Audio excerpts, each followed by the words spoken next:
Aujourd'hui, on fait une réunion d'amis, on va dire de Parisiens, d'amis, de connaissances, pour essayer de parler de Paris, parce que on est tous des vrais Parisiens, on habite à Paris, on est électeurs à Paris, et on s'aperçoit quand même qu'il y a beaucoup de choses qui ne vont pas. Les gens râlent, mais ne font rien, et moi, ça ne me convient pas, donc j'essaye de réunir les gens, de monter un mouvement. Et je sais que ça intéresse beaucoup de gens. J'ai eu énormément de coups de fil hier de gens qui ont été prévenus au dernier moment. Il y a par exemple un comité qui est sur le Montmartre qui m'a appelé hier, David Cayade qui m'a appelé aussi en disant on est avec toi, on est avec toi. Beaucoup de gens qui disent il faut absolument faire quelque chose. Le problème c'est que les gens ne se prennent pas trop par la main pour faire des choses.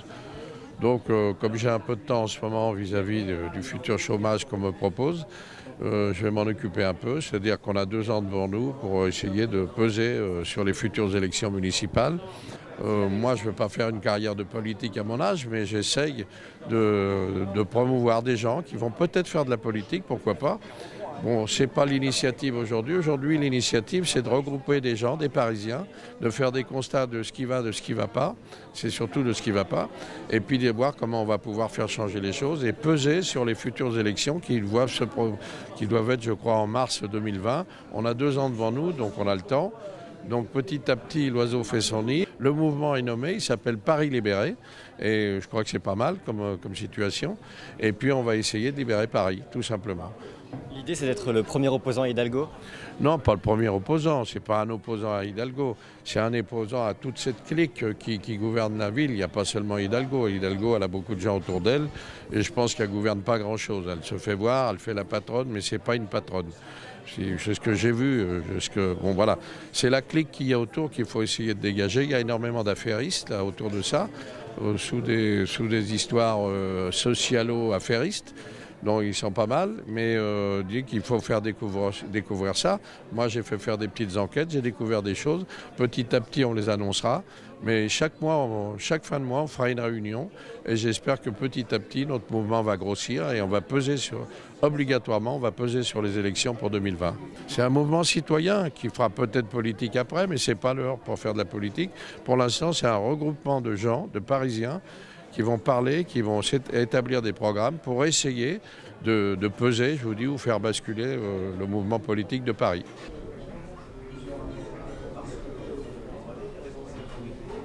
Alors si vous voulez bien, dans 10 minutes, je vais vous demander de vous installer parce qu'il y a des gens qui sont un peu en retard.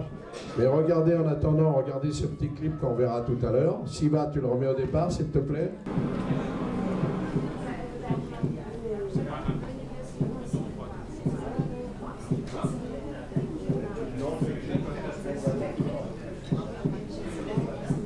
À l'heure des sorties de bureau, le trafic se densifie près du quai de l'Hôtel de Ville. En contrebas, la voie Georges Pompidou sur les berges de la Seine, fermée aux voitures depuis la rentrée. Pour les Parisiens, c'est sûr, les effets sur la circulation se font sentir. Constat partagé par un rapport d'étape de la région Île-de-France. Le temps de parcours sur ce quai de la rive droite aurait augmenté de 135% en heure de pointe le soir, soit 9 minutes de perdu.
Paris, c'est la ville qui m'inspire, j'aime bien, je suis parisien, j'aime bien Paris. Par contre, vous avez pu remarquer qu'en ce moment, Paris, c'est pas la joie.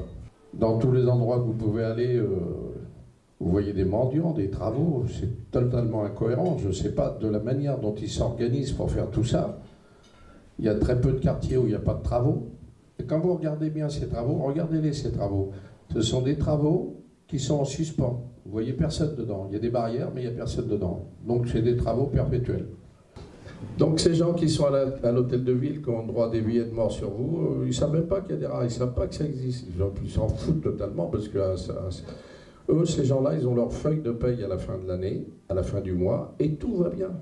Parce que leur paye, c'est jamais que vos impôts. Et c'est comme ça que ça marche. Donc en plus, c'est des grands personnages. Vous savez, ils arrivent, ils sont maires, députés, adjoints au maire. Mais ils arrivent d'où tous ces gens-là? On ne sait pas, on ne les connaissait pas. Est-ce que c'était des Parisiens? Moi, je ne sais pas. J'ai connu Delanoë, il était tunisien. Là, on a Anne Hidalgo, elle est madrilène. Moi, je crois que les Parisiens, ils connaissent Paris. Et ces gens-là, ils arrivent. Pourquoi ils arrivent? On ne les connaissait pas. C'est des partis politiques qui les ont mis en place. Et on a connu leur nom par rapport à des partis politiques. Donc moi, je dis, pourquoi les Parisiens ne choisiraient pas des Parisiens? Ces élus-là, ils ont fait leurs preuves. Hein. Ça fait 3 ans que vous les gargarisez tous. Ils ont fait leurs preuves. Pour moi, c'est des bons à rien. Vous prenez l'opposition avec, je pense que c'est des bons à rien. Je pense qu'il y a peut-être moyen de peser dans les élections, je pense. Hein. C'est une idée personnelle, et en plus, quand on en a discuté avec quelques amis, c'est que progressivement, on peut essayer de retrouver du Parisien, des Parisiens, et puis qu'on essaye de peser dans la future élection, pour qu'au moins les gens qui sont là, on ne va pas faire comme cela, parce que moi, quand j'ai rencontré Anocchio, là, la première fois, elle m'a dit que je vais défendre les fêtes foraines, je vais défendre les marchés, je vais faire ci, sauf qu'elle ne l'a pas écrit. Donc, comme vous savez, l'adage, les paroles s'envolent et les écrits restent. J'aurais mieux fait de lui faire écrire. Parce qu'à l'heure actuelle, elle a dit, quand elle voit des journalistes, moi, je n'ai jamais rien dit au forain, au contraire, on n'en veut plus. Et ce n'est pas des gens de qualité, ils ne font pas de la qualité. Elle a fait de la qualité, je l'ai dit l'autre jour à la télé. Pour Noël, il y a 2 ans, ils avaient fait un grand arbre de Noël, place Vendôme, là où il y a les riches. L'arbre de Noël, il représentait un bloc anal. Vous savez, le truc qui se met dans le fion pour les pervers, là. À Noël, c'est bien, pour les enfants. Ils appellent ça de la qualité. Bon. Donc chacun dans son truc, je pense que ces gens-là, ils ont fait leur étape, on les a vus, on les a connus. Mais je pense qu'il faut faire un mouvement solide, avec des vrais Parisiens, pour qu'on essaye de peser dans la balance. Donc je crois qu'il faut arrêter le cinéma. La ville de Paris est sale, elle est mal gérée, Nous les Parisiens, il y a moyen de faire quelque chose. Moi je vais vous demander, si vous voulez, c'est que les uns et les autres, si on peut se retrouver, si ça vous plaît, et puis qu'on puisse faire des choses, chaque fin de mois, on se retrouve, on prend une journée, chaque fin de mois, une journée par mois, on se fait un petit déjeuner, et on amplifie. C'est-à-dire qu'à partir d'aujourd'hui, ceux qui voudront bien faire partie du mouvement, parce que c'est un mouvement, je vous le déclare aujourd'hui, il est créé aujourd'hui, ça s'appelle Paris Libéré. On va peut-être avoir une publicité parce que, comme j'ai déposé le nom Paris Libéré, il y a le Parisien Libéré qui nous a écrit avec une lettre recommandée, avec des grandes menaces. Le Parisien Libéré, Paris Libéré, on va peut-être siphonner leur nom. Donc il nous promet des tribunaux, tant mieux, parce que comme ça nous fera de la publicité. Voilà. Donc on garde le nom Paris Libéré, parce que si on veut libérer Paris, il faut bien qu'on l'appelle Paris Libéré. Le tout, c'est la volonté. Vous avez vu, moi je vous dis, dans toute la journée, je rencontre des gens dans Paris, ils me disent alors, tu fais quoi? Ben, j'ai dit, et toi? Tu vois, parce que si on fait, il faut faire. Donc il faut que les gens fassent ensemble. Et donc ici, moi je suis content, il y a des avocats qui sont là, il y a des médecins, c'est bien. On a même un ex-président du tennis qui est là, d'abord je le salue, Christian Bim. Là, et je pense qu'à Paris, il y a beaucoup de personnalités, beaucoup de personnes, y compris des gens, des Parisiens, qui ont besoin de s'exprimer. Notre discours aujourd'hui, c'est de dire, disons ce qui ne va pas, et essayons de voir ce qui peut aller. Et si dans notre mouvement, des fois, on a des gens qui sont intéressés pour faire de la politique, parce qu'on m'a posé la question, il y a des journalistes qui m'ont dit, mais vous voulez faire de la politique, vous voulez vous présenter? Ben, pas du tout. Je vais dire comme le général de Gaulle qui l'avait dit, c'est pas à mon âge que je vais faire de la politique ou devenir dictateur. Moi, dans 2 ans, j'aurai 80 ans, ça serait beau que je me présente. Non, je vais dire à des gens, à des jeunes ou des gens, allez-y, on est avec vous. Il va bien y avoir des gens qui vont essayer d'avoir des motivations pour se mettre à la place de cette bande d'abrutis qu'on a. Quand je vous dis une bande d'abrutis, je les ai rencontrés encore dernièrement. Je suis allé à l'hôtel de ville. Je vous dis que c'est une bande d'abrutis. Ne croyez pas que vous avez affaire à des gens spéciaux. Moi, depuis 50 ans, je fréquente des politiques. J'ai souvent été surpris de leurs conneries. Quand j'ai baladé Chirac il y a 40 ans à la foire du Trône, on aurait dit un autiste. Il avait peur de la foule, il y avait trop. Quand il a vu des Noirs, il me dit c'est quoi? Mais je dis c'est les Parisiens. Il ne savait même pas qu'il y avait des Noirs à Paris il y a 40 ans. Bon, c'est vous dire la hauteur de nos politiques. Je suis allé la semaine dernière à l'hôtel de ville, j'ai parlé avec des politiques. Moi, je ne les connais pas, je suis parisien depuis toute ma vie, je ne sais même pas qui c'est, ces mecs-là, je ne sais même pas d'où ils arrivent. Et ils vous parlent de Paris sans connaître. Il y en a un, il m'a fait la démonstration de la voie royale. Là, l'axe royal. Mais plus abruti que ça, je ne connais pas. Quand j'ai dit, mais vous l'avez entendu par qui? Louis XIV. Moi, je n'ai pas été à l'école, mais celle qui a inventé l'axe royal avec le nôtre, c'est Catherine de Médicis, et c'est le nôtre, le jardinier. Louis XIV, il est venu après. Ah bon, il ne sait même pas que Louis XIV est venu après lui. Il est à l'hôtel de ville. C'est des Parisiens. Quand j'ai demandé où c'était que Louis XVI il s'est fait couper la tête, il me dit à l'hôtel de ville. Je lui ai dit non, à la Concorde. Ils ne connaissent rien, ces mecs-là. C'est eux qui vous régissent en ce moment. C'est eux c'est les patrons. C'est eux qui ont les boutons de commande. C'est une bande d'abrutis. J'ai rencontré des vers l'année dernière. Ça, c'est des vers de terre. Ça, vous pouvez les écraser, c'est de la merde. Je vous le dis. Il y en a un, il m'en veut à mort. Il est le deuxième adjoint de Madame Hidalgo. Il s'appelle Datowski. Il a pris un coup de poing dans la gueule un jour par un forain. Il dit c'est Campion qui m'a tapé. Parce qu'un forain, c'est Campion pour lui. Moi, je ne le connais pas, ce mec-là. Je n'ai jamais tapé dessus. Bon, on ne peut pas taper là-dessus, c'est une merde. On peut l'écraser, c'est tout. Bon, c'est le deuxième adjoint de la ville. Et vous avez le premier adjoint, lui, c'est le plus beau, lui. Il arrive d'où? Alors, c'est lui qui commande toute la ville. Je vais vous dire d'où il arrive. Il arrive des syndicats des étudiants. Comme il était un peu de la jaquette, il a rencontré Delanoë. Ils ont fait leur folie ensemble. Et le premier adjoint. Parfait. Et Anne Hidalgo, il est superbe parce qu'en même temps, il a amené tous les homos de la terre. C'est-à-dire que toute la ville, maintenant, est gouvernée par les homos. Moi, j'ai rien contre les homos. D'habitude, je dis les PD, mais on m'a dit hier qu'il ne fallait plus dire ça. Donc, je ne dis plus les PD, je dis les homos. Mais j'ai rien contre eux, sauf qu'ils sont un peu pervers, ceux qui sont là. Moi, j'ai eu un ami, pendant 30 ans, c'était Yves Mourouzi. Les gens, quand ils le traitaient de PD, j'étais prêt à me battre avec eux. Parce que je disais, il est comme il est, et on s'en fout. Et j'avais Didine, une foraine qui était lesbienne, même les forains ne voulaient pas la voir, moi je l'ai fait respecter. Donc c'est pas une histoire de sexe, mais ceux qui sont là, c'est des pervers. Le petit Julliard là, il arrive de je sais pas où, mais c'est un affairiste. Il est là, il est associé dans toute la campagne à Hollande, il a été associé avec M. Jamais. Alors on se demande comme quoi deux directeurs de la bande à Hollande, d'un seul coup ils arrivent dans le bois de Boulogne, parce que tout ça, ça marche ensemble. L'autre il est à la mairie, l'autre il est dans les affaires. Voilà par qui on est géré. Bon, alors, si vous pensez que chez nous, dans ce qu'on arrivera à faire, si des fois il y a des gens qui veulent arriver au sommet et se faire élire, pourquoi pas? Mais n'ayez pas peur de comment que ça marche.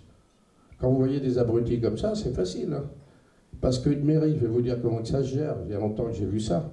Quand un élu arrive, il connaît que dalle, il connaît rien. Vous avez toujours un ministre, un machin, qui lui dit tu devrais prendre celui-là comme directeur, celui-là comme ci, comme ça. D'abord on l'encercle. Donc vous faites attention, si des fois il y a des gens parmi nous qui se font élire, de ne pas trop vous faire encercler. Mais il faut faire très attention. Mais malgré tout, on vous met des gens qui sont capables et qui sont valables autour de vous. Et si des fois vous êtes élu, alors, sois poli, Capitaine. Merci. C'est un secret. Bon, j'essayais d'être poli.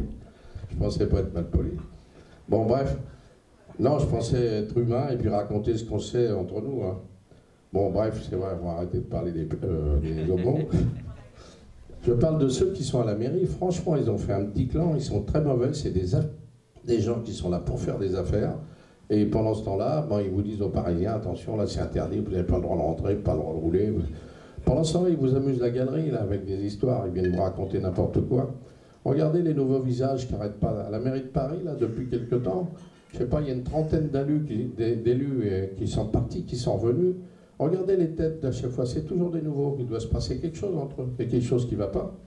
Bon, et Anne Hidalgo ne fait pas le poids, c'est pas une patronne. Moi, quand je l'ai connue en 2014, les premières réflexions que je lui ai dit, j'ai l'impression que tu n'es pas une patronne. Elle me tutoyait, je la tutoyais, vous voyez, c'était la grande amitié. Elle m'adorait, elle avait promis plein de choses au forum, elle n'a rien fait, hein, absolument rien. Si ce n'est que d'essayer de nous détruire au profit de LVMH. Parce que tout est là, nos histoires à nous, c'est une préférence pour LVMH, parce qu'il est plus riche que nous, peut-être, ou j'en sais rien. Et puis moi, on a tellement balancé des trucs que je balançais des valises à tout le monde, et comme eux, ils n'en ont pas eu, ben, ils pensent que je les ai trahis. Mais moi, je n'ai jamais donné de valise à personne. Parce que je ne vois pas pourquoi on donnerait de l'argent politique. On se fait valoir, on se fait reconnaître, on dit qui on est, et puis à partir de là, puis après, vous avez salauds là-dedans, le canard enchaîné qui est utilisé par les partis politiques, et puis qui sont là pour vous enfermer dans des situations. Personnellement, ils m'ont mis dans une spirale infernale dont je me sortirai de toute façon, parce que ce n'est pas la première fois, mais c'est quand même des gens dangereux. Je dis que ces gens-là, ce n'est pas des gens pour gérer notre ville, ce n'est pas des gens qui vont nous assurer une belle continuité à Paris, et je pense que si on peut arriver à monter ce mouvement les uns et les autres, que tout le monde s'y mette, amener d'autres personnes après, essayer de convaincre des gens, et puis que petit à petit, et je vous dis, dans la discussion, on arrivera bien à quelque chose. Mais arrêtons de nous faire mener par le bout de nez, par des gens qu'on nous a placés là, parce qu'on nous les a placés. Alors je vais vous dire, la ville de Paris, comment que ça marche. Vous avez 2 200 000 habitants, c'est pas mal. Mais vous avez 1 100 000 inscrits pour les élections. Et il y en a 600 000 qui votent. Vous voyez, du déchet. Hein. Et il y en a à peu près 300 000 pour la gauche. C'est-à-dire qu'il y a 300 000 personnes pour la gauche pour 2 200 000 personnes. C'est-à-dire à peu près 12%. Si ça vous dit quelque chose, c'est pas étonnant que tout le monde gueule. Finalement, les gens, ils ne se prennent pas par la main. Ils devraient plus s'inscrire aux élections et puis après, plus voter comme il faut. Et il faut quand même savoir que la droite est majoritaire. Quand vous regardez, la droite est majoritaire à Paris en nombre. Sauf qu'avec les petits calculs qu'ils ont tous maquillés depuis un certain temps, c'est le nombre d'élus dans un arrondissement qui donne le nombre de voix. C'est-à-dire vous avez des arrondissements avec 10 conseillers, il y en a avec 3 conseillers, d'autres avec 4 conseillers. Donc il y a 2 arrondissements très très favorables à la gauche, c'est le 12e et le 14e. Là, ils donnent à peu près 25 élus et ça leur fait une force. Et bien ça serait bien que dans le 12e et le 14e, moi je vais demander à tous les forains quand ils font la foire du trône d'aller s'inscrire parce qu'ils ont le droit. Déjà, on verra bien. Et puis petit à petit qu'on passe le mot, il faut s'inscrire dans ces arrondissements-là, parce que si on peut les faire balancer, ben on va balancer tout ce monde-là, c'est tout. C'est aussi simple que ça. Hein. Alors comme vous avez le président de la République qui vous a expliqué dernièrement comment on pouvait foutre tous ces gens-là dehors, vous avez vu, il avait fait exploser tous les partis, c'était une opportunité parce que les gens en avaient un peu marre, de voir tous ces gens qui se battaient pour avoir la place. Et ben lui, il a fait exploser tout ça, il est arrivé, il n'a pas de parti, il est président. Donc, quelque part, il y a moyen à Paris de virer toute cette clique-là pour essayer de faire placer des gens avec qui on pourra parler et peut-être peser dans le système. Voilà, c'est ma demande aujourd'hui. S'il y en a qui veulent parler ou venir là, venez. Hein.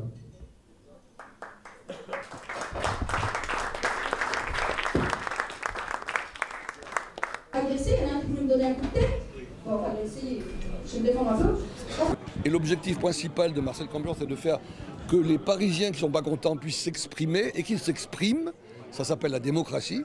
Et c'est en cela que je considère qu'il est démocrate et que l'axe de la démocratie est un axe essentiel de l'action de Marcel Campion. Qu'est-ce que vous allez proposer? Pardon? Qu'est-ce que vous allez proposer? Bon, écoutez, c'est la première réunion. J'ai proposé qu'on fasse des groupes de travail, qu'on connaisse davantage les récriminations des Parisiens, qu'on travaille sur ces problématiques, et à ce moment-là, on pourra vous répondre. Il est important que les Parisiens puissent s'exprimer, et comme ils sont tellement décontenancés par les mesures d'Anne Hidalgo, qui prend des mesures, semble-t-il, pas de bon sens, je souhaite en effet que les Parisiens s'impliquent davantage. C'est ce que j'appelle moi la démocratie. La démocratie, c'est quoi? C'est voter, voter, voter. J'habite Paris et je ne suis pas contente de comment est mené Paris actuellement. Il y a plein de choses qui me dérangent, donc je suis venue écouter un petit peu les solutions, les propositions de ce mouvement. Vous avez séduit le discours de Marcel Campion? Il m'a beaucoup interpellée, oui, bien sûr. Oui, parce que c'est vrai que on a beaucoup de choses qui ne vont pas dans Paris actuellement. Et le discours de M. Campion a bien établi le constat actuel de comment est géré Paris et ce qui s'y passe. Pardon. Qu'est-ce qui ne va pas et qu'est-ce qu'il faudrait changer? Qu'est-ce qui ne va pas?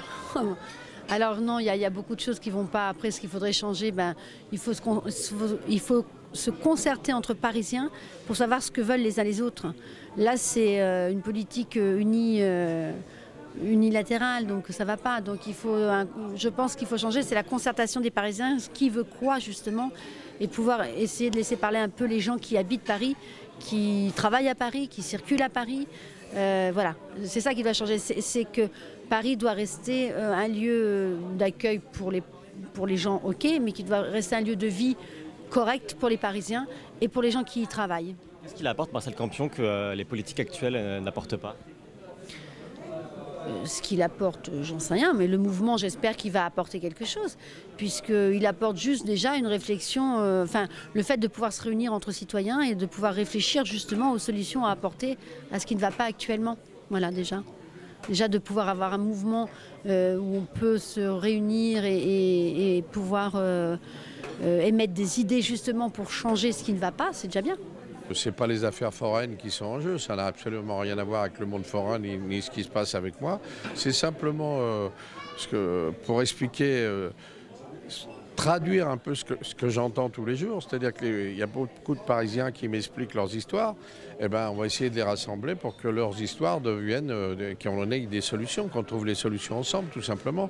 Qu'on n'attende pas la bénédiction des gens qui sont là à la mairie pour nous expliquer ce qu'ils vont faire. On a vu leurs capacités, on sait à quoi ils sont capables. Bon, nous, on va essayer d'amener des idées nouvelles pour essayer que ça se passe autrement, pour que Paris retrouve de la couleur. Quand vous voyez que sur 2,2 millions habitants à Paris, la municipalité en représente 15%, tout parti confondu, je crois que c'est très léger.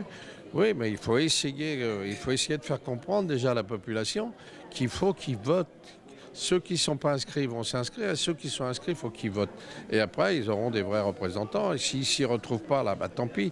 Mais nous, on essaiera d'amener des idées avec le mouvement pour essayer que ce soit des idées qui valorisent Paris, tout simplement. Quelles idées, par exemple? Écoutez, dans la propreté, dans la sécurité, c'est facile. Il suffit de mettre un peu plus de personnel, un peu plus de budget pour essayer que Paris soit propre. Et puis la sécurité, mettre plus de caméras, mettre plus de surveillance. C'est pas nécessaire de mettre plus de police. Il faut que les malfrats sachent qu'ils sont surveillés. Bon, il y a énormément de choses à faire. Bon, là, ça, c'est déjà la principale des choses. La sécurité pour les gens, c'est important. Et puis aussi valoriser Paris. Quand vous voyez que la maire de Paris va à l'étranger pour parler de Paris, mais quand les étrangers doivent arriver à Paris, ils doivent trouver que c'est vraiment dégueulasse. Donc pour l'instant, on est en train de leur mentir. C'est pour ça que je dis à Nocchio la menteuse. Comment ça va se passer? Vous allez vous présenter des listes? Comment ça va se passer? Pas du tout, pas du tout. Il n'est pas question de s'inscrire en politique.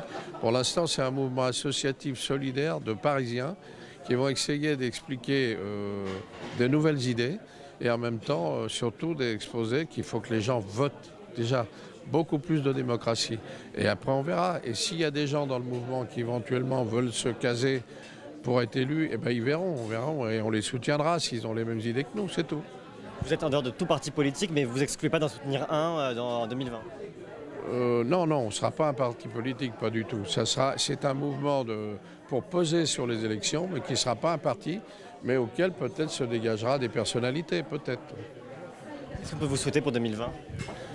Pour 2020, je souhaite que la clique actuelle qui était à la mairie de Paris aux commandes, que tout ça, ça dégage, qu'il y ait des nouvelles têtes et des gens qui soient surtout plus entreprenants, plus constructifs et un petit peu moins affairistes.